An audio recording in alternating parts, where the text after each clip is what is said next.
ॐ सहनाववतु सहनौ भुनक्तु सह वीर्यं करवावहै तेजस्विनावधीतमस्तु मा विद्विषावहै। ॐ शान्ति शान्ति शान्तिः। ॐ पूर्णमदः पूर्णमिदं पूर्णात् पूर्णमुदच्यते पूर्णस्य पूर्णमादाय पूर्णमेवावशिष्यते। ॐ शान्ति शान्ति शान्तिः। विश्वं दर्पणदृश्यमाननगरे तुल्यं निजान्तर्गतं पश्यन्नात्मनि मायया बहिर्भूतं यथा निद्रया यः साक्षात् कुरुते प्रबोधसमये स्वात्मानमेवाद्वयम् तस्मै श्रीगुरुमूर्तये नमः। इदं श्रीदक्षिणामूर्तये। वागीशायस्य वदने लक्ष्मीर्यस्य च वक्षसे यस्यास्ति हृदये संवित् तं नृसिंहमहं भजे। ॐ नमः परमहंसास्वादित चरणकमलचिन्मकरन्दाय भक्तजनमानसनिवासाय श्रीरामचन्द्राय विश्वसर्गविसर्गादि नवलक्षलक्षितं श्रीकृष्णाख्यं परं धाम जगद्धाम नमामतं। सच्चिदानन्दरूपाय विश्वोत्पत्त्यादिहेतवे तापत्रयविनाशाय श्रीकृष्णाय वयं नमः। यं प्रव्रजन्तमनुपेतमपेतकृत्यं द्वैपायनो विरहकातर आजुहाव पुत्रेति तन्मयतया तरवोऽभिनेदुः भूतहृदयं मुनिमानतोऽस्मि। संसारसागरे मग्नं दीनं मां करुणानिधे कर्ममोहगृहीताङ्गं मामुद्धर भवार्णवात्। श्रीमद्भागवताख्योऽयं प्रत्यक्षः कृष्ण एव हि स्वीकृतोऽसि मया नाथ मुक्त्यर्थं भवसागरे। मनोरथो मदीयोऽयं सफलः सर्वथा त्वया निर्विघ्नेनैव कर्तव्यः दासोऽहं तव केशव। शुकरूपप्रबोधज्ञ सर्वशास्त्रविशारद एतत्कथाप्रकाशेन मदज्ञानं विनाशय। जन्माद्यस्य यतोऽन्वयादितरतः चार्थेष्वभिज्ञस्वराट् तेने ब्रह्महृदाय आदिकवये मुह्यन्ति यः सूरयः। तेजो वारिमृदां यथा विनिमयो यत्र सर्गो मृषा धाम्ना स्वेन सदा निरस्तकुहकं सत्यं परं धीमहि। एकादश स्कंदना આ 17મા અધ્યાયમાં વર્ણાશ્રમ ધર્મનું વર્ણન થઈ રહ્યું છે. એમાં અત્યારે બ્રાહ્મણ ધર્મના વર્ણની ચર્ચા, બ્રાહ્મણ વર્ણના ધર્મની ચર્ચા ચાલે છે.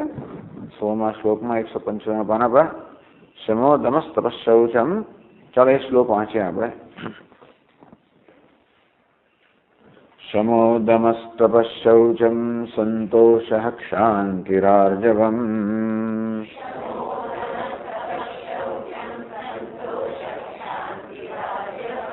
મદ્ભક્તિશ્ચ દયા સત્યમ બ્રહ્મ પ્રકૃતયસ્ત્વિમાઃ.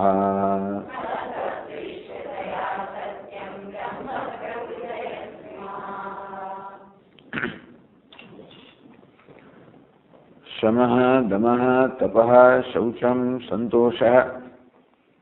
આ બધા ધર્મોની આપણે ચર્ચા કરી, આ બધા મૂલ્યોની ચર્ચા કરી. આ પ્રકારે બ્રહ્મ પ્રકૃતયસ્ત્વિમાઃ, આ તો બ્રાહ્મણનો સ્વભાવ જ છે.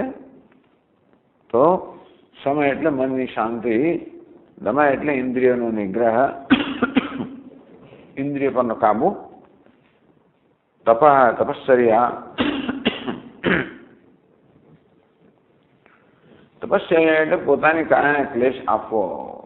શાસ્ત્રમાં જે પ્રકારે વિધાન કર્યું છે એ પ્રકારે પોતાની ઇન્દ્રિયો પર, મન પર પણ નિયંત્રણ લાવવા માટે ઇન્દ્રિયોને કારણે ક્લેશ આપવો, એ પ્રકારે વેઠવું સહન કરવું, એ વસ્તુને તપશ્ચર્યા કહેવામાં આવે છે. અહીં તો તપ આલોચનમ એવું કહેવામાં આવ્યું, તો ઇન્દ્રિય અને મનની એકાગ્રતાને પણ તપશ્ચર્યા કહેવામાં આવી. આલોચન એટલે તત્વનો આલોચન કરવો, એને પણ તપશ્ચર્યા, એને પણ તપ કહેવામાં આવ્યું. પણ તપશ્ચર્યા સામાન્ય થાય છે આવી રીતે.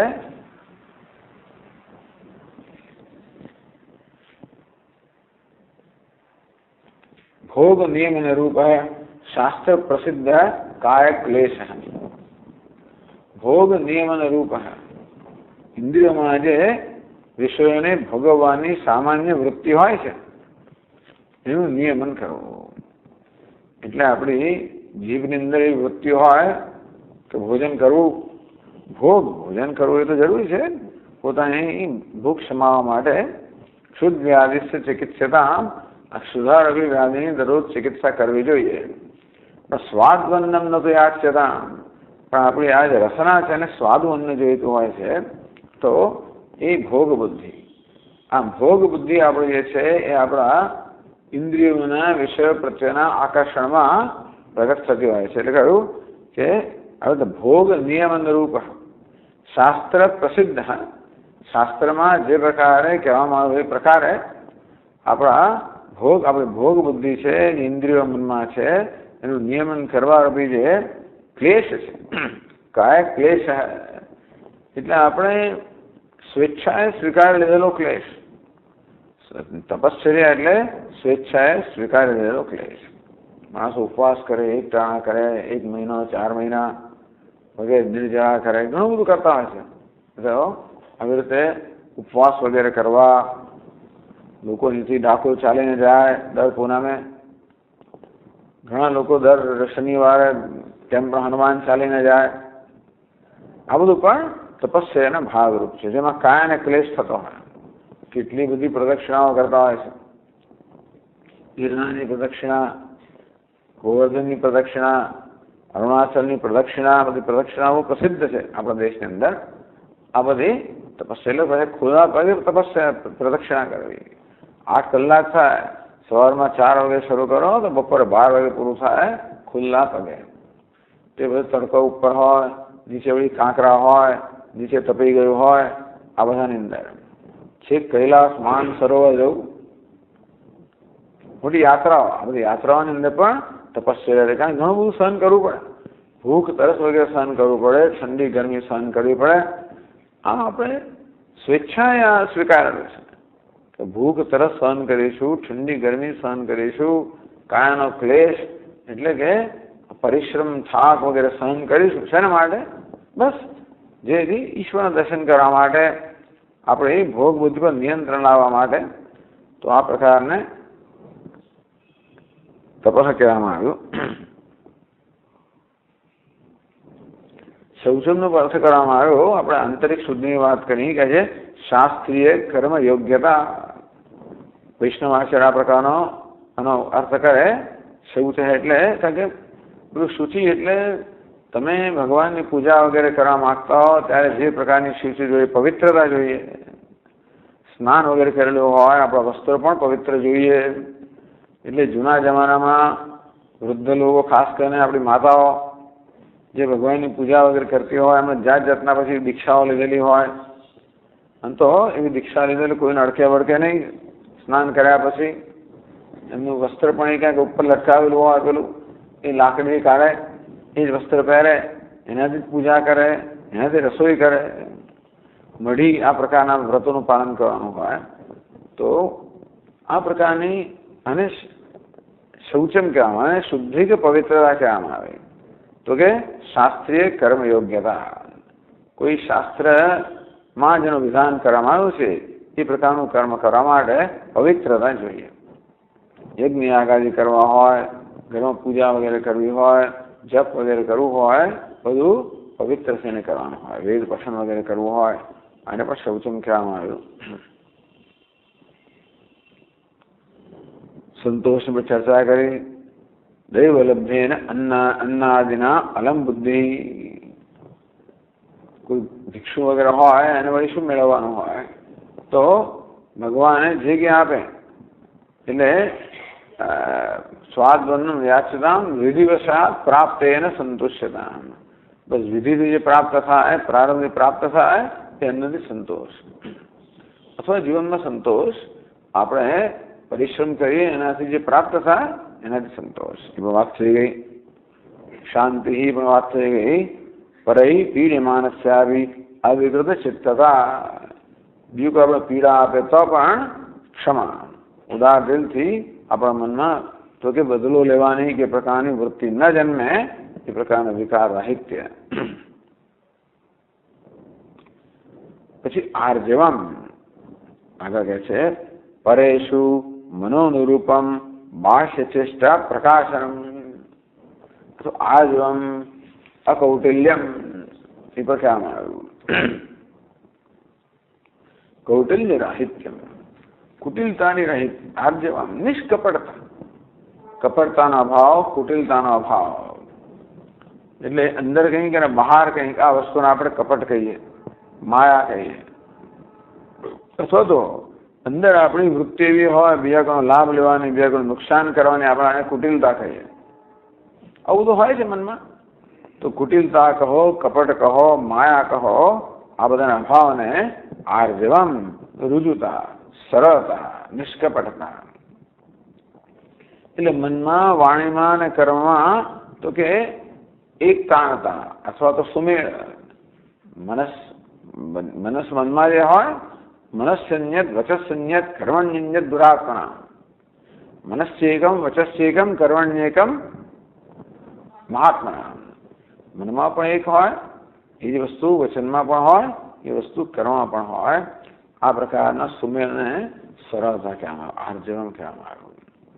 અઘરી વસ્તુ છે. એટલે મનમાં હોય તે જ બોલવું. એટલે મનમાં હોય તો બોલવું એવો નિયમ નથી. મનમાં હોય તો બોલીએ તો મનમાં હોય તો બોલવું. મનમાં હોય એટલે બોલવું એવો નિયમ નથી. નહીં તો માણસ તો ગાડું થઈ જાય. મારા મનમાં જે આટલું બોલવા મળે તો એ તો લોકોને રસ પણ ના હોય. એ સિવાય પણ મનમાં જે આપણે બોલવા મળીએ તો જો મન પર કાબુ ના હોય એ પ્રકારનો, તો મનમાં જે પ્રકારનો આવે જન્મ કશું કરવાનો વગેરે બોલવાનો, બધા પર આપણો કાબુ હોવો તો જોઈએ. એ જુદી વસ્તુ છે. એને આપણે દમ કહીએ કે શમ કહીએ. મનમાં આ પ્રકારની જે ઉછાળો આવે, એટલે કે બિલાડીના પેટમાં ખીર ટકે તો આના પેટમાં વાત ટકે આવી કહેવામાં આવે છે. ટૂંકમાં હવે તો વસ્તુ ટકે નહીં ઘણી વાર. અંદર કશું હોય એટલે આમ કહેવા માટે આમ તલ પાપડ થતું હોય. કોઈ આમ સાંભળવા તૈયાર થયું કે ના કહ્યું તો પણ એ જુદી વસ્તુ છે. તો એ પ્રકારનું નિયંત્રણ આપણે દમ કહીએ, વાણી પર નિયંત્રણ. પણ અહીંયા આગળ આર્જવમ એટલે કે આપણે બોલીએ તો પછી મનમાં આપણે જે પ્રકારે જાણતા હોઈએ તે પ્રકારે બોલીએ. એનું નામ રુજુતા, સરળતા, નિષ્કપટતા, પ્રામાણિકતા. બહુ મોટો ગુણ છે. અમને એક બધા જ ગુણ બહુ મોટા જ છે. એક જ ગુણનું વ્યવસ્થિત પાલન કરે બાકીના બધા ગુણો ધીમે ધીમે આવવા જ મળે. કારણ કે આ બધા ગુણો કહો, સદગુણો કે મૂલ્યો એકબીજા કરતા કંઈ જુદા નથી, સંકળાયેલા જ છે. છતાં પણ જુદા જુદા કહેવામાં આવે. કારણ કે જુદા જુદા સંજોગોની અંદર એક મૂલ્યનું પાલન આપણે જુદા નામ આપીએ એ માટે તો આર્જવમ. તો આમાં શું છે કે આને કારણે એક આપણા મનની અંદર કોઈ પ્રકારનું ટેન્શન ના રહે. મનમાં કશું કોઈ ને બોલીએ કંઈક ને કરીએ કંઈક તો પછી સતત મનમાં એક સંઘર્ષ રહ્યા કરતા હોય, જાણીએ છીએ કે આવું તો બરોબર નથી.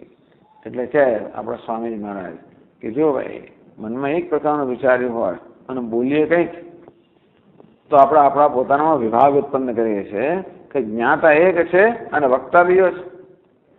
આ જાણે છે કે હું આ પ્રકારનું જાણું છતાં હું બીજી રીતે બોલું એનો કે જ્ઞાતા અને વક્તા વચ્ચે આપણે એક વિભાગ ઉત્પન્ન કર્યો. કેવી રીતે બોલું કંઈક ને કરું કંઈક તો વક્તા અને કર્તા વચ્ચે, જ્ઞાતા અને કર્તા વચ્ચે આપણા પોતાના જ વ્યક્તિત્વમાં આ પ્રકારે વિભાગ ઉત્પન્ન કરે. સ્પ્લિટ પર્સનાલિટી આપણે વ્યક્તિત્વમાં વિભાગ ઉત્પન્ન કરીએ એ અનેક પ્રકારના સંઘર્ષ ઉત્પન્ન કરવા આવે છે આ જીવન. એટલે અંગ્રેજીમાં કે honesty is the best policy. Policy એક વસ્તુ છે, મૂલ્ય બીજી વસ્તુ, પણ પોલિસી જ છે. ઓનેસ્ટ બેસ્ટ પોલિસી, સારામાં સારી પોલિસી કઈ છે? ઓનેસ્ટી. છેવટે એ વસ્તુ કામ કરતી હોય છે. કદાચ આપણે એની માટે આપણા વિકાસનો ઉન્નતિનો વેગ થોડો ધીમો હોય પણ છેવટે એ વસ્તુ કામ કરતી હોય છે. ચલો આર્જવમ કૌટિલ્ય રાહિત્યમ મત ભક્તિ છે. ભગવાન કે મારી ભક્તિ કેવી છે? ગુણભૂતા. બે પ્રકારની ભગવાનની ભક્તિ છે. એક પ્રધાન ભક્તિ, પ્રેમ લક્ષણા ભક્તિ જે સ્વાભાવિક છે. બીજી છે સાધન રૂપ ભક્તિ. શ્રવણમ, કીર્તનમ, વિષ્ણુ સ્મરણમ, પાદ સેવનમ વગેરે આ જે છે આખો ગ્રંથ જ ભક્તિનો છે. પરંતુ બ્રાહ્મણમાં આ પ્રકારે ભગવાનની ભક્તિ સ્વાભાવિક હોય છે. આમાં બ્રાહ્મણ જે કેવો ધર્મ છે જ્યાં આગળ સત્વનો ઉદ્રેક છે, ટૂંકમાં સત્વની પ્રધાનતા છે, રજોગુણ તમોગુણ વગેરે છે એ દબાયેલા છે સત્વથી. અંતેથી આવું સાત્વિક મન હોય ત્યાં આગળ ભગવાનની ભક્તિ પણ સ્વાભાવિક છે. ચતુર્વિધા ભજંતે મામ જનાહ સુકૃતિનો જન. એટલે ભગવાન કે ગીતાની અંદર કે પુણ્યશાળી લોકો જે હોય છે એ મારું ભજન કરે છે. નમામ દુષ્કૃતનો મૂઢા પ્રપદ્યંતે નરાધમાહ. દુષ્કૃતનો અર્થાત દુષ્કર્મ કરવું, પાપ કર્મ કરવું જેનો સ્વભાવ છે એમને ક્યારેય ભગવાન પ્રેમ જન્મતો નથી, શ્રદ્ધા જન્મતી નથી વગેરે. જ્યારે ભગવાનનો પ્રેમ ક્યારે જન્મે?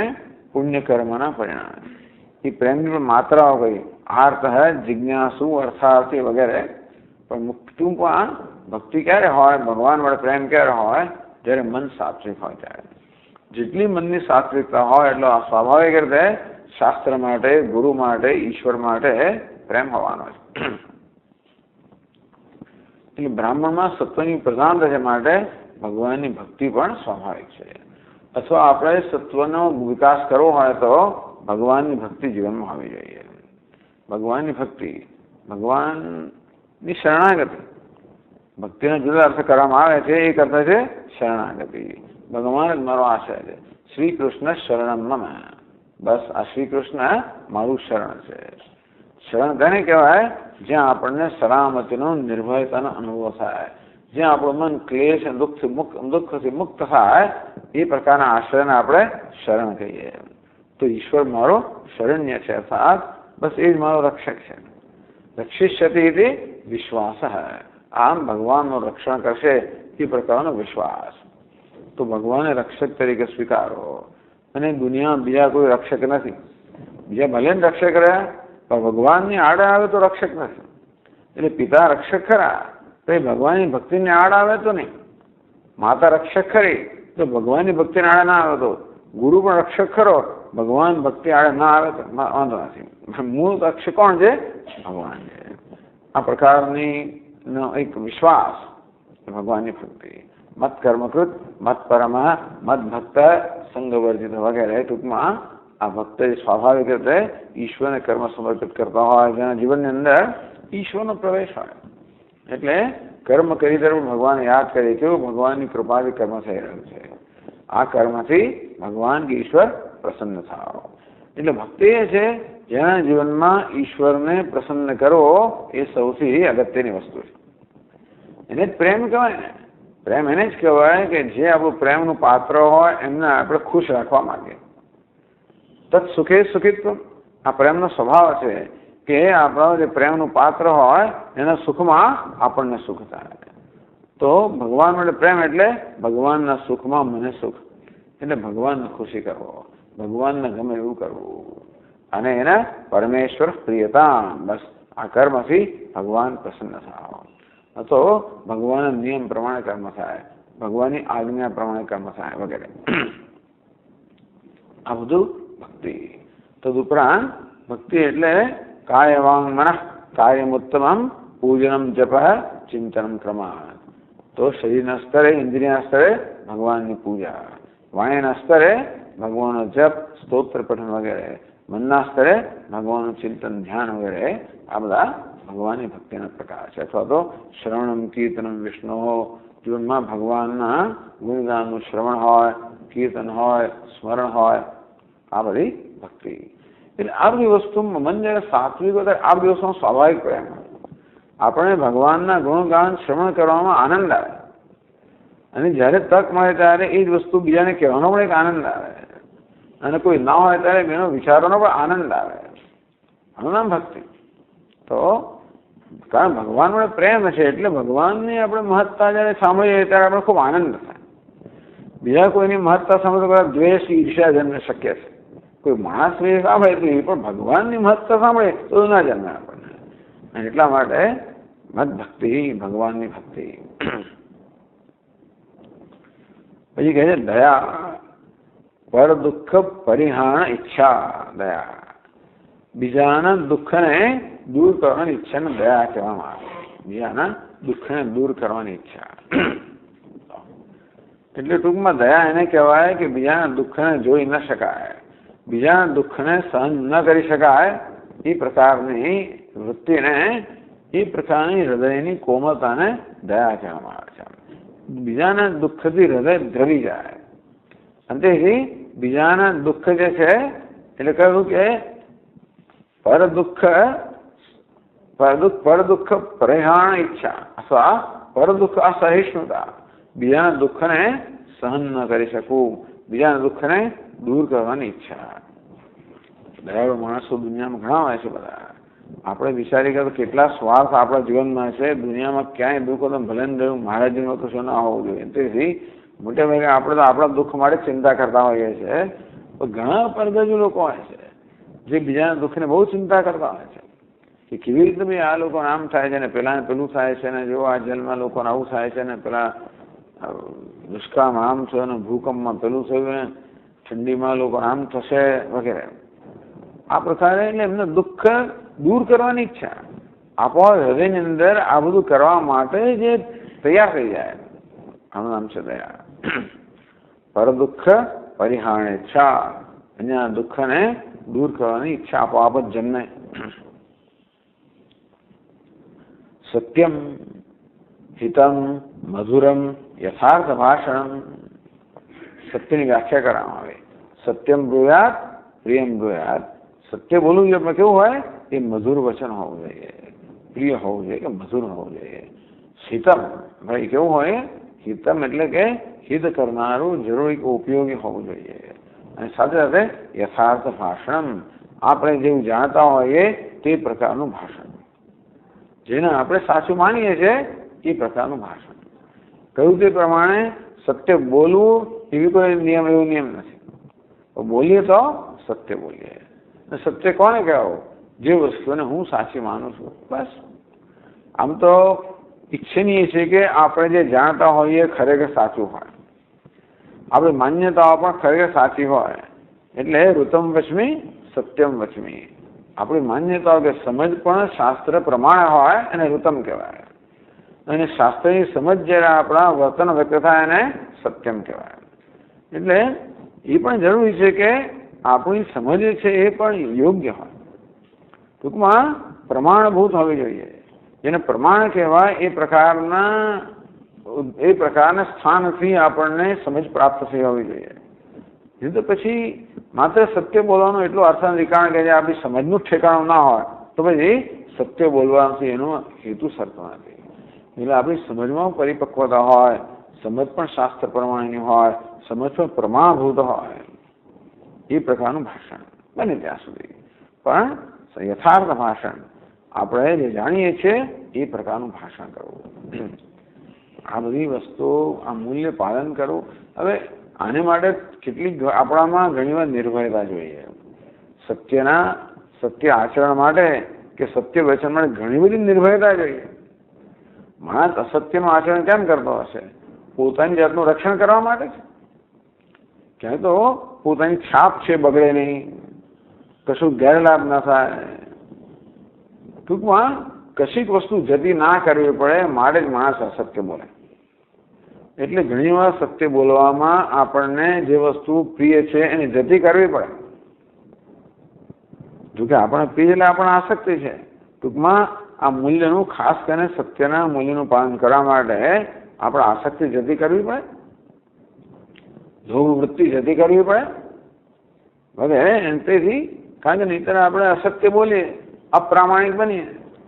આ જેમ પ્રામાણિકતાનો ક્યારે ભોગ અપાય છે? આપણા જયારે લોભ વૃત્તિ હોય ત્યારે.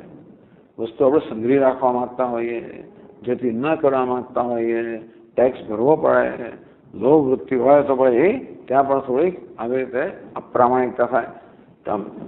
સામાન્ય રીતે કશી વસ્તુ પકડી રાખવા માંગતા હોઈએ તો એ વસ્તુ આપણા માટે મૂલ્ય કરતા વધારે અગત્યની બની જાય.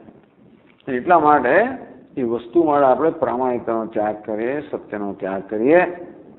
અને આ પ્રામાણિક રહેવું હોય, સત્ય એનું આચરણ કરવું હોય તો જે આસક્તિને જતી કરવી પડે. એ દુઃખદાયી છે. આપણે દુઃખ કઈ વસ્તુ આપે છે? વસ્તુને જતી કરવી પડે. આપણે પ્રિય વસ્તુ છે, ખરેખર તો વસ્તુને આસક્તિ કે એ આસક્તિ છે. દુનિયામાં કોઈ વસ્તુ પ્રિય હોય ન થાય કે આપણે એને સમજતા જ નથી. એટલે શંકરાચાર્ય મહારાજ કહે છે કે ભાઈ જ્યારે વસ્તુને જાણવામાં આવે ત્યારે પછી છેવટે એને ત્યાગવાની ઈચ્છા જન્મવાની છે. યદ વિદિતમ તદલ્પમ દુઃખાત્મકમ હેયમ. વસ્તુને બરોબર સમજો તો જણાય કે આ તો અલ્પ જ છે, મર્યાદિત છે, અને માટે એ સુખ આપનારી દુઃખ આપનારી છે, અને માટે એનો ત્યાગ કરવો જોઈએ. વસ્તુને કેમ પગે રાખતા હોઈએ છે? હજી એને બરોબર સમજ્યા નથી એટલા માટે, અવિવેકને કારણે. ટૂંકમાં આ પ્રકારે મૂલ્યોના પાલનમાં વિવેક બુદ્ધિ, બધી સાવધાની આવે, વિવેક બુદ્ધિ બધું જ આવે. સાથે સાથે આસક્તિનો ત્યાગ કર્યા જ કરવો પડે. અને તે વખતે બહુ દુઃખ પણ થાય.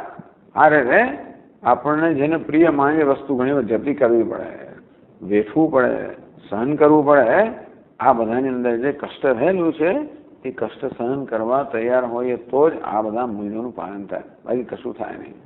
બધા પ્રકારની સગવડ ને બધું બની રહે, મને કોઈ પ્રકારનું દુઃખ ના પડે, મારે કશું વેઠવું ના પડે, મારે બધી વસ્તુ સચવાય અને પછી હું મૂલ્યનું પાલન કરું, એ બનવાનું નથી આવતું. એટલે ચાલે સત્યમ હિતમ મધુરમ યથાર્થ ભાષણમ બ્રહ્મ પ્રકૃતસ્તુ ઇમાસ્તુ બ્રહ્મ પ્રકૃતય બ્રાહ્મણત્વ અભિવ્યંજકા સ્વભાવ સિદ્ધ ધર્મ. બ્રાહ્મણપણાને અભિવ્યક્ત કરનારા સ્વભાવ સિદ્ધ ધર્મ છે. બ્રાહ્મણ સ્વભાવ કેવો છે? જ્યાં આગળ સત્વની પ્રધાનતા છે, સાત્વિકતા હોય ત્યાં આગળ આ પ્રકારના ધર્મો છે એ સ્વાભાવિક હોય. એટલે કહે છે કે બ્રાહ્મણપણાને અભિવ્યક્ત કરનારા આ બધા સ્વભાવ સિદ્ધ ધર્મ છે. શમો દમ વગેરે કહેવામાં આવ્યું છે. આ પ્રકારે આ બ્રાહ્મણના જે ધર્મો છે, વર્ણ ધર્મો, એની વાત કરવામાં આવી. એ દૈવ આશ્રમ સ્વભાવ આપી જ્ઞેયા. અહીંયા આગળ શ્રીધર સ્વામી કહે છે કે આ બધામાંથી આશ્રમ, ટૂંકમાં જે 4 વર્ણ છે તેમ 4 આશ્રમ છે. સૌથી શ્રેષ્ઠ આશ્રમ કયો? સંન્યાસ. શ્રેષ્ઠ વર્ણ કયો? બ્રાહ્મણ. એટલે બ્રાહ્મણ ધર્મો છે બધા સંન્યાસીના ધર્મો. સાત્વિકતા, એ ક્ષત્રિયમાં રજોગુણ છે. ત્યારે પછી આ વાનપ્રસ્થ, પછી આવે છે બ્રહ્મચારી, વૈશ્ય, અને પછી શૂદ્ર, ગૃહસ્થ વગેરે. એ પ્રકારના, જો કે પછીના પ્રકરણની અધ્યાયની અંદર આપણને આ બધા આશ્રમ ધર્મ પણ બીજા વર્ણના ધર્મ વગેરે જાણવામાં આવશે.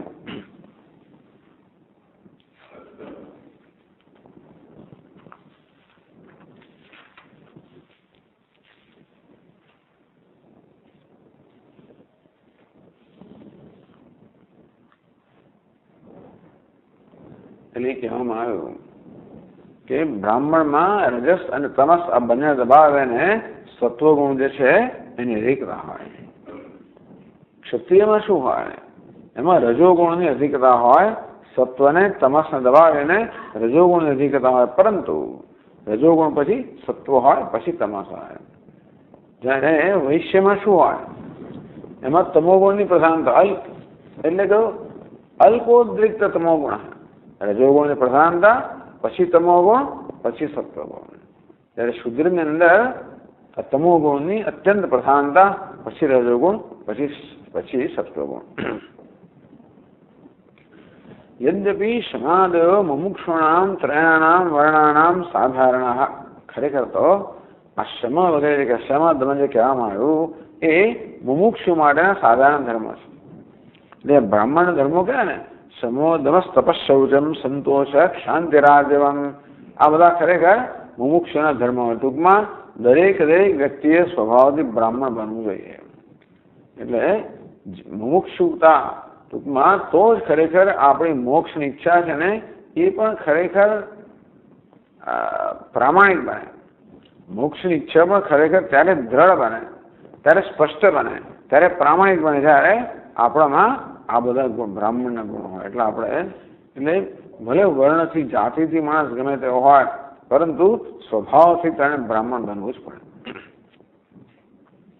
યદ્યપિ સમાદયો મુમુક્ષુણામ ત્રયાણામ વર્ણાનામ સાધના. કોઈ પણ વર્ણનો મુમુક્ષુ હોય, બ્રાહ્મણ હોય, ક્ષત્રિય, વૈષ્ણ, શમ, દમ, તપ, બધા જે છે એ બધાને સરખા ગુણ હોય. તથાપિ બ્રાહ્મણસ્ય સત્વોદ્રેકસ્ય સ્વાભાવિકત્વેન, બ્રાહ્મણમાં સત્વની પ્રધાનતા હોય છે અને તેથી આ બધા ગુણો છે એના સ્વભાવથી સરળતાથી પ્રાપ્ત કરી શકાય. સાત્વિકતા હોય ત્યાં આગળ આ શમ દમ વગેરે સરળતાથી પ્રાપ્ત કરી શકાય. એથી કરતા તસ્ય સમાને પ્રકૃતિ, તેથી બ્રાહ્મણ્ય પ્રકૃતિ એમ કહેવામાં આવ્યું. ક્ષત્રિય વૈશ્ય વસ્તુ સ્વતઃ રજસ્તમ પ્રધાનત્વેન, ત્યારે ક્ષત્રિયની અંદર રજોગુણની પ્રધાનતા છે અને વૈશ્યની અંદર પણ રજોગુણ અને તમોગુણની પ્રધાનતા છે. એટલે આ બધા જરા મુશ્કેલીથી પ્રાપ્ત થાય. એટલે એમનો સ્વભાવ નથી.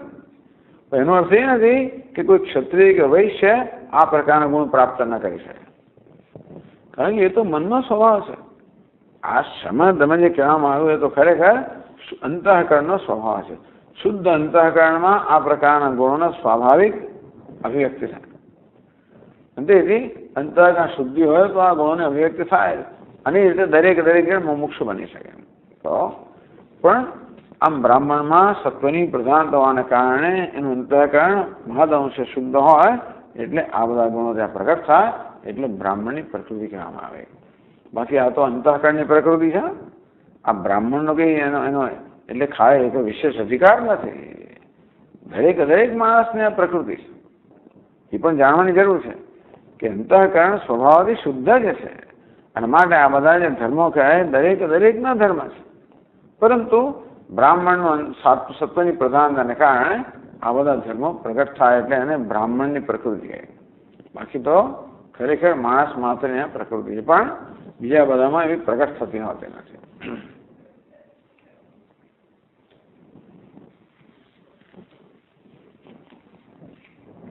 પછી હવે ક્ષત્રિયની વાત કરે છે. તેજો બલમ ધૃતિશૌર્યમ તિતિક્ષૌદાર્યમુદ્યમ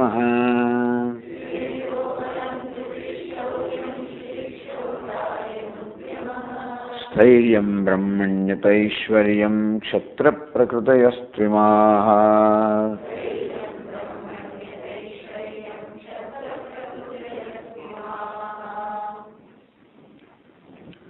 तो क्षत्र इमा तो क्षत्र प्रकृति है. આ ક્ષત્રિયનો સ્વભાવ છે. એટલે જેનામાં રજોગુણની પ્રધાનતા છે, પછી સત્વગુણ અને પછી તમોગુણ, એમાં આ પ્રકારના ગુણો. રજોગુણ છે એટલે તેજ, બલમ, ધૃતિ, શૌર્યમ, તિતિક્ષા, આ બધા જે ઉદ્યમ આ બધા રજોગુણને કારણે છે. સ્થૈર્યમ વગેરે તો એટલે તેજ પરૈ અનભગવનીયત્વમ. તેજ કોને કહે? તેજ પ્રાગલ્ભ્યમ. તો એને તેજ એટલે પ્રભાવ. પ્રભાવશાળી પણ તેજ કહેવાય. એટલે કે બીજાના પ્રભાવમાં ન આવવું એનું નામ છે તેજ. બીજાના પ્રભાવ ન આવવું એટલે ટૂંકમાં આપણને કદાચ કોઈ માણસ કશું ખોટું કરવાનું કહે તો કોઈ સામાન્ય માણસોના પ્રભાવમાં આવીને એવું કરે. આ ક્ષત્રિય કોણ છે? એ કોદાળો કોના પ્રભાવમાં ના આવે. એને નક્કી કર્યું કે નહીં, હું તો સત્ય વચન, હું તો સાચું બોલનારો છું, હું પ્રામાણિક છું, આ મારું મૂલ્ય છે, આ મારી નીતિ છે. અને તો એને કહેવાય તેજ કે માણસ બીજાના પ્રભાવ ના આવે, પોતાની વસ્તુ જે છે એનો ત્યાગ ના કરે. એટલે આપણે ગાંધીજીને ક્ષત્રિય જ કહેવા આપણે, કારણ કે વૈશ્યની પ્રકૃતિ નથી, જે પકડે છોડે ને પછી ટૂંકમાં જે મરવું હોય તો મરી જવું, પરંતુ એ કોઈના પ્રભાવ ના આવે. એકવાર નક્કી કર્યું કે આ જ વસ્તુ છે, સત્ય છે, પછી બરોબર ને વળગી જાય. નક્કી કરતા પહેલા 1000 વાર વિચાર કરો, એમને નક્કી ના કરો. ઘણી વાર આપણે નક્કી કરી દેતા હોય છે, વિચાર્યા વગર નક્કી કરીએ અને પછી બીજો આપણે કહેતા આપણે બદલવું પડતું હોય છે કે આપણે વિચાર્યું નથી. પણ એનો અર્થ એ નહીં કે આપણે કોઈને સન્માન ના આપીએ કે કોઈનું કહ્યું ના માનીએ, એવું હેતુ નથી. પરંતુ બીજાથી પ્રભાવિત થવું એટલે કે બીજાની અસરમાં આવી જવું, આપણું વ્યક્તિત્વને ખોઈ બેસવું. ઘણીવાર શું થતું હોય છે કે આપણે આપણી સ્વતંત્રતાને, વ્યક્તિત્વને વગેરે આપણે જાણે કે ખોઈ બેસતા હોઈએ છીએ. એટલા બધા આપણે પરાધીન બની જતા હોય છે, એટલા બધા બીજાથી પ્રભાવિત થઈ જતા હોઈએ છીએ તો કે નહીં, તે જ બીજાથી પ્રભાવિત ના થવું. એને અર્થ એ નહીં કે આપણે વસ્તુને વાગી જ રહેવું, છોડવું જ નહીં, બીજાને અનુકૂળ જ ના થવું, એવો હેતુ નથી આમાં. સાથે સાથે જે વસ્તુ આપણને યોગ્ય કે સાચી લાગતી હોય એ વસ્તુને પણ વળગી રહેવાની અને એને પકડી રાખવાની પણ એક ક્ષમતા. પર અહીં જો કે ક્ષત્રિયના કિસ્સામાં એમ પણ કહેવાય કે યુદ્ધ વગેરેની અંદર પણ બીજાથી પરાજિત ન થવું અને બીજાને પરાજિત કરવાનું સામર્થ્ય, બીજાથી પ્રભાવિત ન થવું અને બીજાને પ્રભાવિત કરવાનું સામર્થ્ય અને તેજ કહેવામાં આવે છે. એટલે ઘણી વાર આ વસ્તુઓ જરૂર તમારું વ્યક્તિત્વ બહુ મહત્વનું છે. ખાસ કરીને તમે જ્યારે બહાર દુનિયામાં જતા હો ત્યારે તો તમારું વ્યક્તિત્વ કેવું છે એ પરથી લોકો તમે બીજાને પ્રભાવિત કરી શકો છો કે નહીં. ખાસ કરીને આ બધા નેતાઓ હોય છે, રાજકારણી લોકોમાં આ બધી બહુ મહત્વની વસ્તુ છે. જ્યારે તમે બધી વાટાઘાટો કરવા જાઓ, કોપનહેગન ને ફલાણા દીકરા તો કેટલા બધા લોકો આવ્યા હોય, તે વખતે તમારું વજન પડે છે કે નથી પડતું? તો વજન પડવું જોઈએ. વજન ના પડે કોઈ તમારી દરકાર કરે નહીં. એટલે એવી જાતનું હોવું જોઈએ કે જેથી તો તમારા નેતૃત્વ, આ ક્ષત્રિયનો શું સ્વભાવ છે? નેતૃત્વનો સ્વભાવ છે. તો જ નેતૃત્વ કરી શકાય જ્યારે આપણું વજન પડે, બીજા આપણાથી પ્રભાવિત થાય, તો બીજા લોકો આપણું કહ્યું કરવા તૈયાર થાય તો આપણે નેતૃત્વ કરી શકીએ. એટલે આ બધા ક્ષત્રિય નેતાના ગુણો છે, મેનેજરના ગુણો છે, નેતાના ગુણો છે. અત્યારે તો નેતાઓ બધા ટૂંકમાં અત્યારે નેતૃત્વનો તમે કેટલે ઊંચે કાવા દાવા કરી શકો છો, ટૂંકમાં એ રીતે કેવી રીતે લાભ લઈ શકો છો બીજાને, એ જાતનું નેતૃત્વ અત્યારે છે. સાચું નેતૃત્વ એટલે કારણ કે રાજકારણમાં તમારે કરવું તો પડે, બધું થોડું છળ કપટ વગેરે કરવું પડે, અહીં ના નથી. રાજકારણની અંદર ટૂંકમાં સત્યનું રક્ષણ કરાવડા, બીજાને છેતરવા માટે નહીં, તો ઘણી વાર સત્યનું રક્ષણ કરવા માટે તમારે જેવી રીતે પેલા છોડનું રક્ષણ કરવા માટે કાંટાની વાડ કરવી પડે ને, તો જ પેલા બકરા ઘેરા ના પેસી જાય. તેવી રીતે સત્યનું કે સિદ્ધાંતનું કે દેશનું રક્ષણ કરવું, કે સમાજનું રક્ષણ કરવું, ધર્મનું રક્ષણ કરવું, દેશનું રક્ષણ કરવું, એ બધા માટે નેતાએ આ કરવું પડે. પણ ઈરાદો તો કશી સાચી વસ્તુનું રક્ષણ કરવાનો હોય, તો પેલા છેતરપિંડી કરવી અને પગ ખેંચવા એ બધું એ માટે નહીં. એટલે ઘણી વાર જલ્પનો, વિતંડા વગેરેનો કે થોડા છળનો પણ આશ્રય લેવામાં આવતો હોય નેતાઓ વડે, એ પણ એનું કારણ છે કે એની પાછળનું મૂલ્ય તો ઊંચું છે, પોતાના દેશનું હિતનું રક્ષણ કરવું વગેરે. પણ તે એટલે ટૂંકમાં આ ક્ષત્રિય કહે છે પ્રભાવશાળી હોય. બલમ પર અભિભવ સામર્થ્યમ, બીજાને પ્રભાવિત કરવા, બીજાને પરાજિત કરવાનું સામર્થ્યને બળ કહેવામાં આવ્યું. એટલે બીજાથી પરાજિત ન થવું ને તે જ કહેવામાં આવ્યું, અને બીજાને પરાજિત કરવું કે પ્રભાવિત કરવું એ પ્રકારની ક્ષમતાને, એક સામર્થ્યને બળ કહેવામાં આવ્યું. બલમ.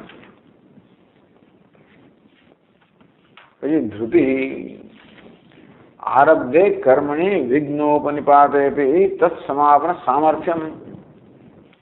ધૈર્ય, ધૃતિ એટલે ધૈર્ય. આમ તો ધૈર્યની વ્યાખ્યા એવી કરવામાં આવે છે કે આપણું મન છે, ઇન્દ્રિયો છે, શરીર શિથિલ થઈ ગયા હોય, કોઈ પણ કાર્ય આપણે હાથમાં લીધું હોય અને એ કાર્ય પૂરું કરતા અધવચમાં જ ક્યાં તો આપણું મન શિથિલ થઈ જાય, ઇન્દ્રિયો શિથિલ થઈ જાય, શરીર શિથિલ થઈ જાય અને આપણે પડતું મૂકવાનું મનમાંથી થાય કે ચાલો પડતું મૂકો છોડે તો કે નહીં. એને ધૈર્ય કહેવાય કે પોતાની ઇન્દ્રિયોને, પોતાના શરીરને પોતાનામાં ઉત્સાહિત કરે અને વળી પાછી કાર્યમાં આગળ લઈ જાય. જેવી રીતે પહાડ ચડતા હો ત્યારે તમે થાકી ગયા હો, આગળ નથી જવું, હું તો પાછો જઉં છું વગેરે કે નહીં. कितने दूर है? बस यहाँ ही है. બીજા લોકો અમને છે તમે જ્યારે યાત્રા કરતા હો તો બદ્રીનાથ कितना दूर है? बस यहाँ ही पीछे ही है. ભલે પીછે પીછે કરતા કરતા અડધો દાડો ચાલે માણસો, પણ એ હવે પેલા બીજા લોકો બીજા યાત્રાઓ છે આવતા હોય સામે પ્રોત્સાહિત જ કરે. કોઈ એમ ના કરે બહુ દૂર હવે આપ નહીં જા શકો, એવું તો કોઈ દિવસ કહે નહીં. એ કહેવું ખોટી પોલિસી છે. પણ ધૈર્ય એટલે અહીં એવું કહેવામાં આવ્યું કે આરબ્ધે કર્મણી વિઘ્ન નિપાતે. આપણે કર્મનો આરંભ કર્યો હોય અને ઘણા વિઘ્નો આવે તો ત્યારે પણ એટલે કહેવામાં આવ્યું ને કે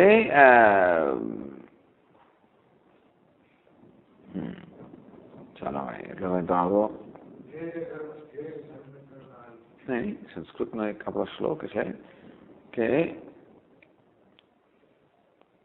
વિઘ્નૈ પુનૈ પુનરપી પ્રતિહન્યમાનાઃ પ્રારબ્ધચોત્તમજાન પરિત્યજંતિ.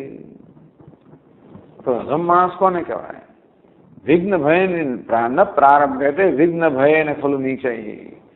અધમ માણસ કોણ છે કે વિઘ્ન આવશે તો શું પ્રારંભ જ ના કરે. પ્રારબ્ધ વિઘ્ન વિહતા વિરમંતિ મધ્યા. પ્રારંભ કર્યા પછી વિઘ્ન આવે તો મધ્યમ કક્ષાના માણસો છોડી દે. અધમ કક્ષાના માણસો વિઘ્નના ભયથી પ્રારંભ જ ના કરે.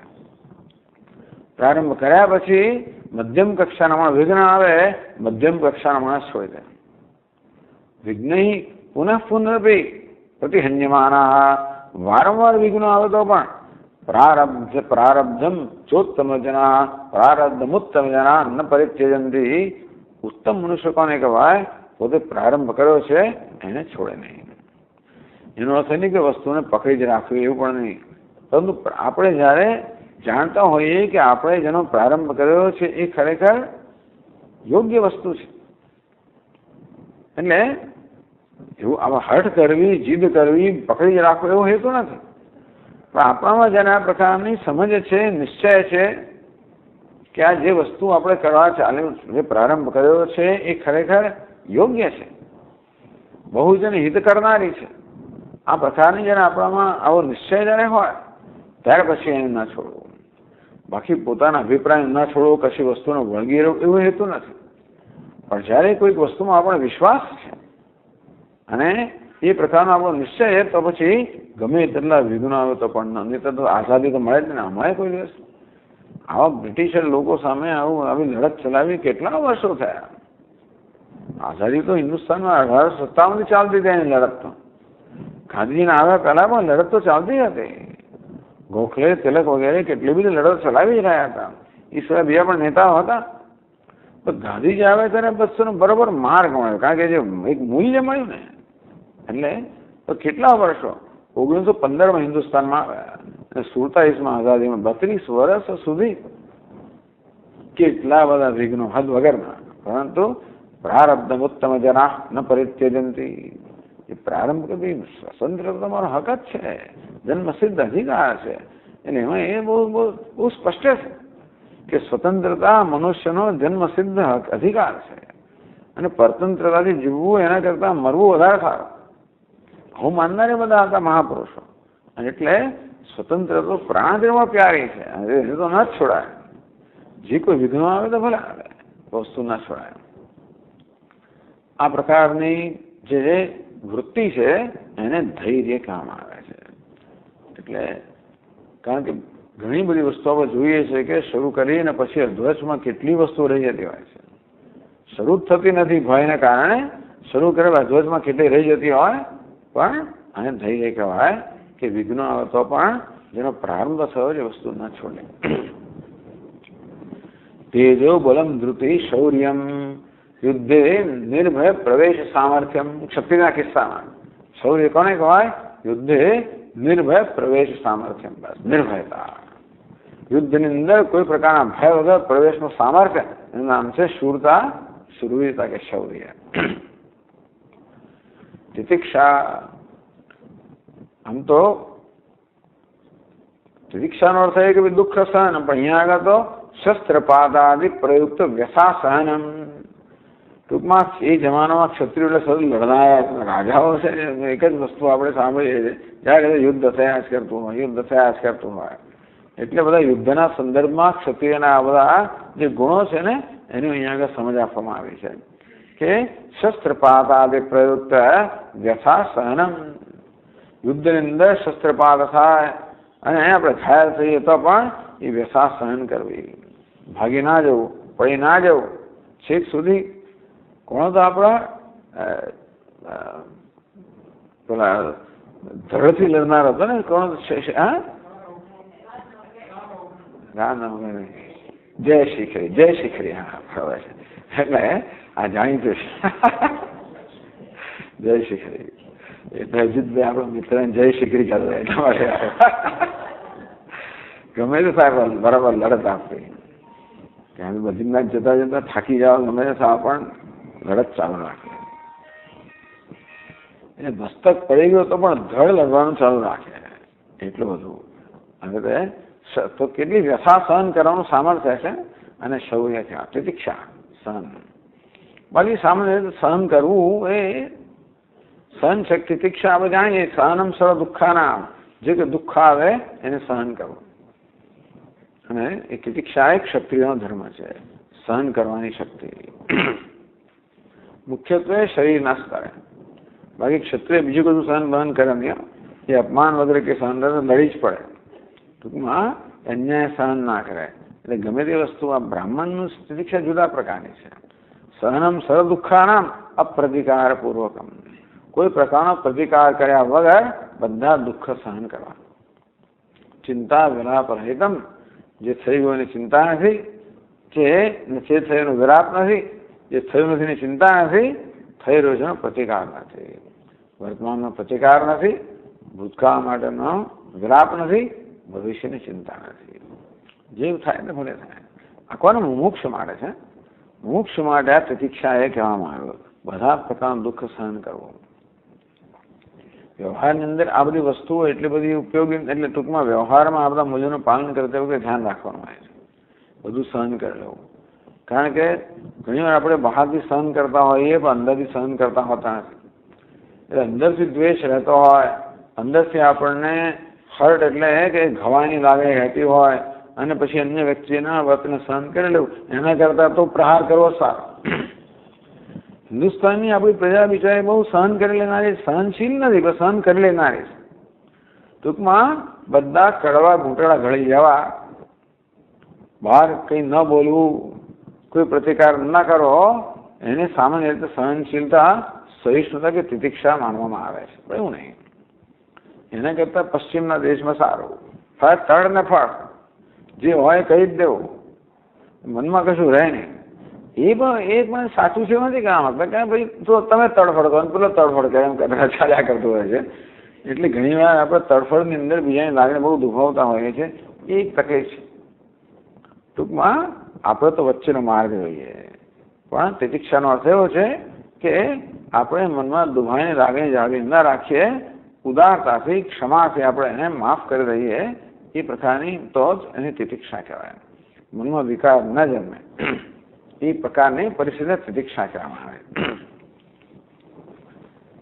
એટલે અહીંયા ધૃતિ શૌર્યમ તિતિક્ષા દીન અપરાધ સહનમ એવું કહેવામાં આવ્યો. તિતિક્ષા એટલે દીન. ક્ષત્રિય છે ને, ક્ષત્રિય તો બહુ ઊંચું સ્થાન ધરાવનારો છે. નીચલા બધા લોકો હોય, અપરાધ કરતા હોય તો અપરાધ સહન કરવાની ક્ષમતાને તિતિક્ષા કહેવાય. ટૂંકમાં આપણાથી નીચેના જે હોય, જે દીન હોય, ઉતરતા હોય, એ લોકોના અપરાધને સહન કરવાની ક્ષમતાને તિતિક્ષા કહેવામાં આવે. નોકર ચાકર હોય, નાના ભાઈ ભાંડુઓ હોય, આપણી નીચે કામ કરનારા કર્મચારીઓ હોય, આપણાથી નાની ઉંમર જે કોઈ હોય, આછા આપણાથી નાના હોય, ઉતરતી કક્ષાના હોય વગેરે, એ બધાના અપરાધને સહન કરવાની ક્ષમતાને તિતિક્ષા કહેવામાં આવે. કારણ કે ક્ષત્રિયો સામે રાજા હોય એવું હોવાને કારણે ઘણા બધા તો એની સામે નીચેના હોય ને, એ બધાના અપરાધ દંડ જ આપઆપ કરવા માંડે તો પછી બહુ મુશ્કેલ થઈ જાય. એટલે સહન કરો અપરાધ, વ્યક્તિગત અપરાધ સહન કરો. ભાઈ એને પછી બીજા કોઈને અન્યાય કરો એ સહન કરો નહીં, પણ વ્યક્તિગત અપરાધ થતો હોય તો સહન કરવું, એનું નામ છે તિતિક્ષા. ઔદાર્યમ, દાનોત ઉદારતા. આપણને ગીતામાં કહ્યું શૌર્યમ તેજો ધૃતિર દાક્ષ્યમ યુદ્ધે ચાપ્ય પલાયનમ દાનમ ઈશ્વર ભાવશ્ચે. તો અહીંયા આગળ ઔદાર્યનો અર્થ ઉદારતા. ક્ષત્રિયના હૃદયમાં સ્વાભાવિક ઉદારતા હોય. એટલે કર્ણ જેવો હોય કે હોય દાનેશ્વરી હોય. તમે બ્રાહ્મણ બહુ દાનેશ્વરી સાંભળો. દાનેશ્વરી કોણ સામાન્ય રીતે હોય એની બ્રાહ્મણ પાસે કશું હોય જ નહીં. એમાં કહેતા ને કે બ્રાહ્મણને શાપ જ મળેલો છે. તેથી શ્રીદેવીએ શાપ આપી દીધો ભૃગુને કે જા તારા બધા વંશો બધા ગરીબ જ રહેશે. કારણ કે એને ભગવાન લાત માની ભૃગુ ઋષિએ. એટલે લક્ષ્મીદેવી તો ભગવાનની સતત સેવા કરતો હોય, આવી રીતે ભગવાનને લાત મારી એટલે આવો મોટો એને અપરાધ કર્યો તરત શાપ આપી દીધો, જા તમારા કુળની અંદર કોઈનામાં ધન સંપત્તિ હશે જ નહીં, બધા ગરીબ જ રહે. એટલે બ્રાહ્મણ ગરીબ હશે. આમ મોટા આપણા સ્વામીજી છે, આજથી કંઈક કેટલા 25 વર્ષ પહેલાં પહેલી વાર અમદાવાદ આવ્યા. પહેલી વાર તો નહીં પણ આપણા વખતે. પછી ક્યાંક ભિક્ષા મળે લઈ ગયા. આપણે તેઓ કૃષ્ણાબેન તમે કોઈ સ્વામીજી અહીંયા, એટલે આપણે પહેલી જરા ચેતવી રાખીએ કે ભાઈ અહીંયા આગળ દક્ષિણા વગેરે આ તો બ્રાહ્મણનું ઘર છે, દરિદ્રનું. એટલે મેં કહું દરિદ્રનું એટલે બ્રાહ્મણ એટલે જ દરિદ્ર. બ્રાહ્મણ દરિદ્ર છે. તો ખરેખર બ્રાહ્મણ પણ હતો એની પાસે બિચારો પૈસા ક્યાંથી લાવવાનો? એટલે બ્રાહ્મણ એટલે દરિદ્ર છે. એ દરિદ્રતા બ્રાહ્મણને ખૂંચે નહીં, વૈશ્યને ખૂંચે. વૈશ્ય દરિદ્ર ના હોવું જોઈએ, પણ દરિદ્ર બ્રાહ્મણને ના ખૂંચે. કે બ્રાહ્મણના મૂલ્ય જુદા પ્રકારના હોય છે, એની પ્રાયોરિટી છે, અગ્રિમતા જુદા પ્રકારની હોય છે. એને માટે તો શાસ્ત્રનું પઠન પાઠન વગેરે છે, ધર્મનું આચરણ છે, ભગવત ભક્તિ છે, આ બધી વસ્તુ મહત્વની હોય. એટલે ધન સંપત્તિને પણ મહત્વ હોતા. એટલે બિચારા દ્રોણાચાર્ય હોય કે જે બધા હોય બધા દરિદ્ર જેવી રીતે જ રહેલા, કે સુદામા હોય આપણા. ટૂંકમાં આ બધા લોકો દરિદ્ર છે. કારણ કે પાછળ એક તો ભિક્ષા માગવા જાય અને મળે ના મળે, પણ આ ક્ષત્રિય કેવો છે ઔદાર્યમ, તો દાનોત્સાહ. આ ક્ષત્રિય હંમેશા દાન માટેનો ઉત્સાહ હોય. બસ બધાને કેમ આપવું. એટલે દાનમ ઈશ્વર ભાવસ્ય દાનમ.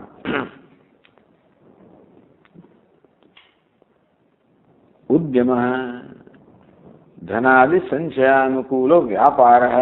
એક ઉદ્યમ એ પણ ક્ષત્રિયનો ઉદ્યમ એટલે ધન વગેરે સંચય નહીં. અહીંયા કહેવામાં ઉદ્યમ ઉત્તરોત્તરમ ઐશ્વર્યાધિક્ય આપાદન અનુગુણ વ્યાપાર. ક્ષત્રિયમાં હંમેશા ઉદ્યમ હોવો જ જોઈએ, રાજામાં ઉદ્યમ હોવો જ જોઈએ. ઐશ્વર્ય એનો ગુણ છે. એટલે કે ઉત્તરોત્તરમ ઐશ્વર્યાધિક્ય આપાદન. એનું ઐશ્વર્ય ઉત્તરોત્તર વધે.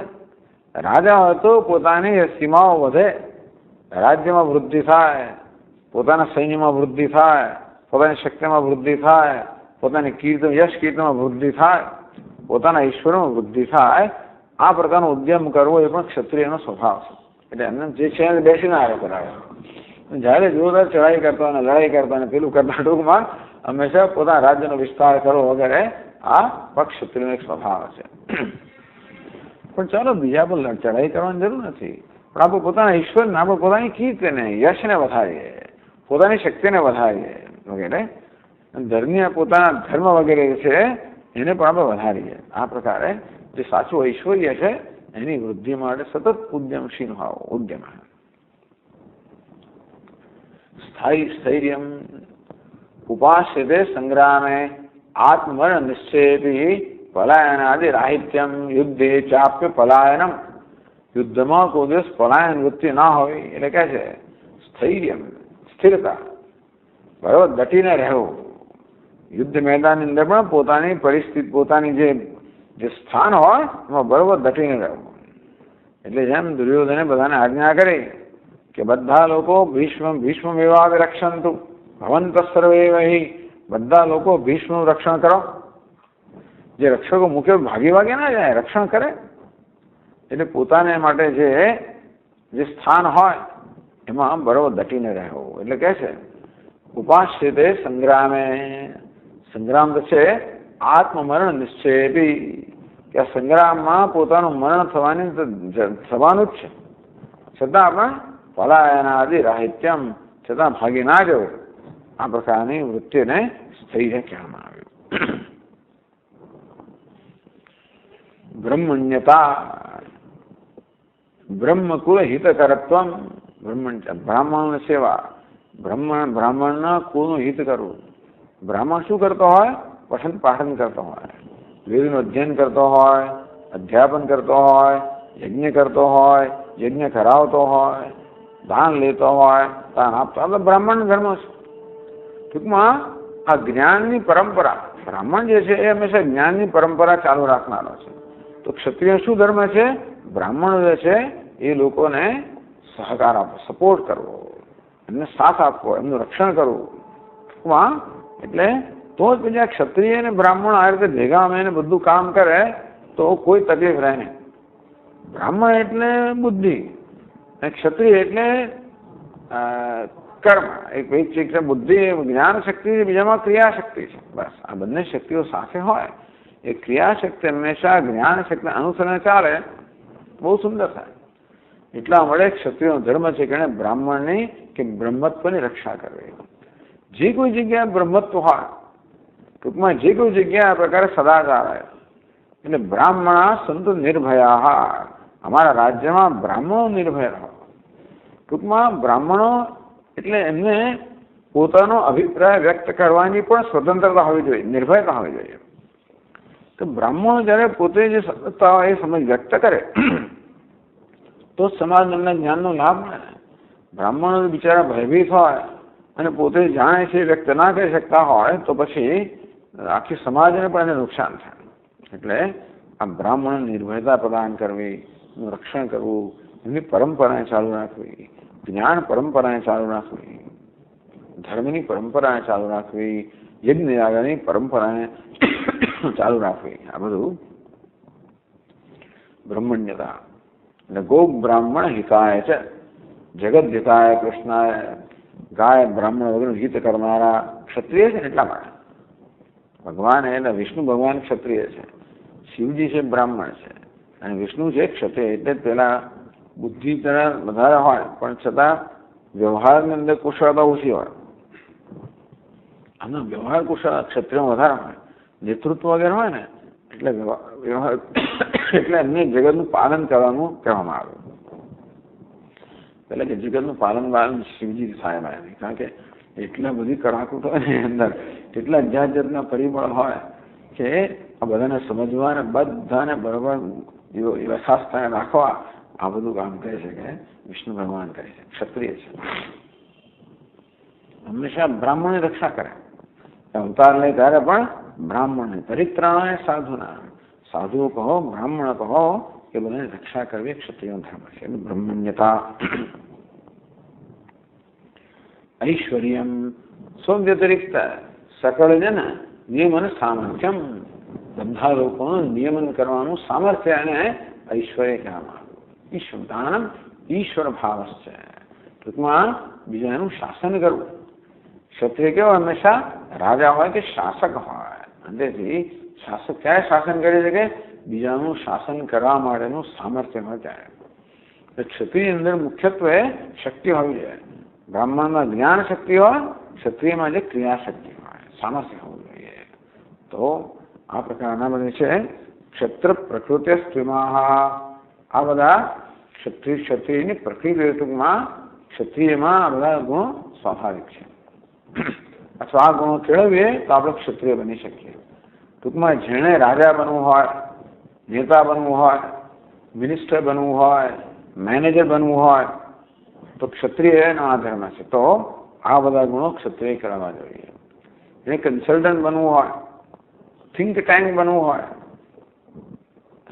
સલાહકાર બનવું હોય, એને બ્રાહ્મણના ગુણો કેળવવા પડે. તો બીજું સરકારના બધા લોકો હોય ને, બધી સલાહકાર સમિતિ બહુ હોય છે. દરેક મિનિસ્ટ્રી સલાહકાર સમિતિઓ હોય, એ બ્રાહ્મણ હોવા જોઈએ. એ બધા પોલિટિશિયન એ બધા કાવા દવાવાળા ના આવે, બ્રાહ્મણ સીધા સાદા આવે. પછી ત્યાં પાછો કાવા દવા આવે, જેમ કે આજકાલ રોજ કથાઓ આવે છે ને બધી. આપણી યુનાઇટેડ નેશન્સની intergovernmental panel for climate control, IPCC, એમના જાત જાતના ગોઠાળા મારા છે. ટૂંકમાં ત્યાં રાજકારણ રાખ્યું એ બધા બ્રાહ્મણો છે. અને તેથી એમનામાં માત્ર જ્ઞાન સિવાય બીજા કોઈ પ્રકારની અગ્રિમતા પ્રાયોરિટી હોવી જ ના જોઈએ. પેલાને ખુશ કરો, આને ખુશ કરો, એવું બધું નહીં. તો પછી એ તો એ બધો વૈષ્ણવ ધર્મ છે, કેટલાક ક્ષત્રિય ધર્મ કહેવાય. બ્રાહ્મણો કોઈને ખુશ કરવાના નહીં, એ વસ્તુ છે તેવી જ હોય કહેવાની. એમાં પછી તમે બે પ્રભાવિત થાઓ અને બીજા લોકોને લાભ થાય એ પ્રકારનું કામ કરો. જેમ કે આ આપણી સ્વાઇન ફ્લૂ H1N1 ની આ જે વેક્સિન રસી જે છે, એવું કહેવામાં આવે છે કે આ યુનાઇટેડ નેશન્સના WHO, વર્લ્ડ હેલ્થ ઓર્ગેનાઇઝેશન, એ લોકોએ આ બધાને એટલો બધો હાવ ઉભો કરી દીધો આ સ્વાઇન ફ્લૂનો. આ બધા દેશો બધા એટલું દબાણ આવે બધા પર કે બધા દેશો કરોડો રૂપિયાની એનો વેક્સિન ખરીદવી જ પડે બધા. કેટલી બધી નોંધાય તો લાભ કોણ થાય? આ બધી આ રસી બનાવનારી જે ફાર્માસ્યુટિકલ કંપની છે એમને. એવું કહેવાય છે કે ભાઈ કંઈક અંદર છે કે અડધું છે ને પેલા લોકોને ક્લાસ. ટૂંકમાં તો તમે બ્રાહ્મણ રહ્યા જ ને. એટલે બ્રાહ્મણ કોને કહેવાય? જે આવી રીતે જે સત્યનિષ્ઠ હોય, જ્ઞાન પરંપરા વગેરેમાં એનું એવું મૂલ્ય હોય. એ બધી પ્રભાવિત થાય એ વાત ખોટી છે. ક્ષત્રિય બળની દ્રષ્ટિએ પ્રભાવિત ના થાય, આ બ્રાહ્મણ છે ને એ જ્ઞાનની દ્રષ્ટિએ પ્રભાવિત ના થાય, પ્રામાણિકતા વગર પ્રભાવિત ના થાય. જે કથાય તે ખરો. તું કે માટે હું ખોટું કરું તો ના જ બને. બ્રાહ્મણનો ધર્મ છે, સ્વભાવ છે, ધર્મ છે. બીજો કોઈ કે માટે પ્રભાવિત થઈને પોતાના વાક્યને આળાવા કરીને ગોઠવીને મૂકે, જેથી લોકો ગેરસમજ પ્રવર્તમાન થાય, આમ કરવાને લાભ થાય, આ બધી વસ્તુ બ્રાહ્મણ નથી. એટલે બ્રાહ્મણ ને ક્ષત્રિય બે જણ જો બહુ હોય સમાજની અંદર તો બાકીનો બધો સમાજ વ્યવસ્થિત રહે. હિન્દુસ્તાનમાં બધી જગ્યાએ ગડબડ જ છે. ટૂંકમાં બ્રાહ્મણમાં ગડબડ અને ક્ષત્રિયમાં ગડબડ. કારણ કે ક્ષત્રિયમાં જે પ્રકારની નેતામાં જે પ્રકારની તાકાત હોવી જોઈએ તાકાત ના હોય, પ્રભાવશાળી પણ ના હોય, લોકો તમારે કોઈ માને નહીં, તમે પછી કોણ છૂટવાના હતા? એટલે 25 પાર્ટી ભેગી કરવાની પછી એટલે બધી માથાકૂટ થાય છે. જૂના જમાના નેતાઓ જ્યારે બહુ એકદમ પ્રભાવશાળી હતા, જેવું પંડિત નહેરુ વગેરે, એમને કોઈ એવી કરવાની જરૂર ના પડે. કોઈ ખુશામત કરે અને ખુશ રાખવા પેલી પાર્ટીને એવી જરૂર ઓછી પડે. પણ આ બધાને જરૂર પડે, કારણ કે પછી ઇન્દિરા ગાંધીને એટલી બધી તાકાત નહોતી એમના પિતાજીએ ભાઈ. એટલે પછી આને ઉછલાવાનું પેલાને કરવાના એવું જાત જાતનું ચાલે. અને પછી આ નેતાઓ એવી તાકાત નથી. પણ નેતાઓ જયારે નબળા હોય ત્યારે આખો દેશ નબળો હોય. ચાલો, પણ એટલે આ ક્ષત્રિયનો સ્વભાવ છે એ નેતાઓનો સ્વભાવ હોવો જોઈએ, અને બ્રાહ્મણનો સ્વભાવ છે એ બધા સલાહકારનો સ્વભાવ હોવો જોઈએ. બ્રાહ્મણ અને ક્ષત્રિય પ્રકૃતિનું આ પ્રકારે વર્ણન કરવામાં આવ્યું. ઓમ પૂર્ણમદ પૂર્ણમિદમ પૂર્ણાત પૂર્ણમુદચ્યતે પૂર્ણસ્ય પૂર્ણમાદાય પૂર્ણમેવાવશિષ્યતે. ઓમ શાંતિ શાંતિ શાંતિ. સચ્ચિદાનંદ રૂપાય વિશ્વોત્પત્યાદિહેતવે તાપત્રય વિનાશાય શ્રીકૃષ્ણાય વયં નમઃ. જન્માદ્યસ્ય યતોન્વયાદિતરતઃ સાર્થેષ્વभिज्ञस्वराट् तेने ब्रह्महृदाय आदिकवये मुह्यन्ति यत्सूरयः. तेजो वायुर्मृदां यथा विनिमयो यत्र त्रिसर्गो मृषा धाम्ना स्वेन सदा निरस्तकुहकं सत्यं परं धीमहि. ओम शांति शांति शांति. हरि ओम. श्री गुरुभ्यो नमः. हरि ओम.